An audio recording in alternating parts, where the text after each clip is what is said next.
Eagle जो ज़्यादा बोलता नहीं लेकिन अपने एटीट्यूड की वजह से पक्षियों का राजा है। और बाज की मेंटालिटी के ऐसे ही 5 पॉइंट्स जिनको हमें अपनी लाइफ में ज़रूर अपनाना चाहिए। तो पहला पॉइंट है ईगल फ्लाई अलोन। तुमने शायद ही कभी बाज को दूसरे पक्षियों के साथ उड़ता देखा होगा। इसका कारण यह है कि बाज को यह मालूम है कि कोई और पक्षी उसके लेवल का है ही नहीं, इसलिए वो कभी उन पक्षियों के साथ नहीं उड़ता, बल्कि वह अकेला या अपने लेवल के बाद साथियों के साथ सबसे ऊपर उड़ता है।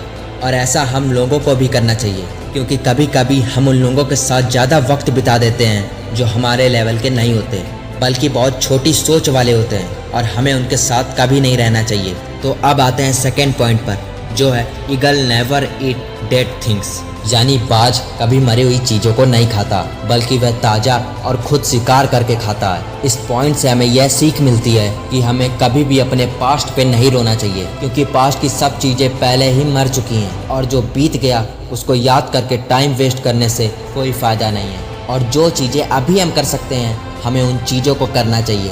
अब आते हैं अगले पॉइंट पर, जो है क्लियर विज़न। हम सभी जानते हैं कि बाज अपने शिकार को 5 किलोमीटर दूर से भी देख लेता है, और जब वह अपना टारगेट फाइनल कर लेता है तो उसे पाने के लिए वो सभी मुश्किलों से लड़कर उसे ज़रूर हासिल कर लेता है। इस पॉइंट से हमें यह सीख मिलती है कि हमारा जो गोल है वह बहुत ज़्यादा क्लियर होना चाहिए, और हम अपने गोल से ज़रा सा भी डिस्ट्रैक्ट नहीं हो सकते। और जब हमारा गोल बिल्कुल क्लियर हो जाए तो फिर रास्ते में चाहे कितनी ही मुश्किलें आ जाएं, लेकिन हमें अपने गोल को पाकर ही दम लेना चाहिए। अब आते हैं अगले पॉइंट पर, जो है फियरलेस।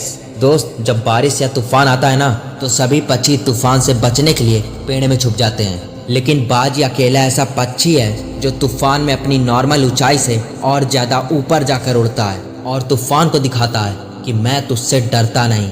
और इसी तरह हमें भी अपनी मुश्किलों से कभी नहीं डरना चाहिए, क्योंकि हर एक प्रॉब्लम अपने साथ एक बड़ा अवसर लेकर आती है, और हमें उस अवसर को किसी भी हालत में नहीं छोड़ना चाहिए। तो अब आते हैं आखिरी पॉइंट पर, जो है never stay in comfort zone. बाज जब भी अपना घोंसला बनाता है तो वह हमेशा ऐसी चीज़ों का यूज करता है जो बहुत ज़्यादा नुकीली और कठोर हो, जिससे उनके बच्चे ज़्यादा दिन तक उस घोंसले में ना रह सकें, क्योंकि बाज यह जानता है कि अगर उनको आरामदायक घोंसले में रख दिया तो वह हमेशा अपने कंफर्ट जोन में रहेंगे, जो आगे चलकर उनके लिए बहुत ज़्यादा डेंजरस भी हो सकता है। इसलिए हमें यह बात अच्छे से जान लेनी चाहिए कि सक्सेस का पहला पड़ाव ही है आउट फ्रॉम कंफर्ट जोन, यानी कि कंफर्ट जोन से बाहर आ जाओ। तो चलो अब सभी पॉइंट्स को एक बार फिर से देखते हैं। सबसे पहले ईगल फ्लाई अलोन, यानी अपने लेवल के लोगों के साथ रहो।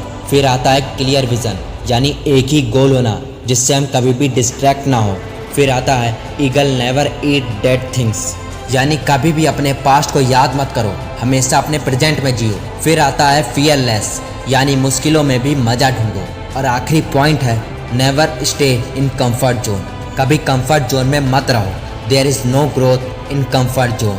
और अगर तुम अपने गोल को पाने से पहले रुक जाते हो तो लेफ्ट वाली वीडियो देख सकते हो।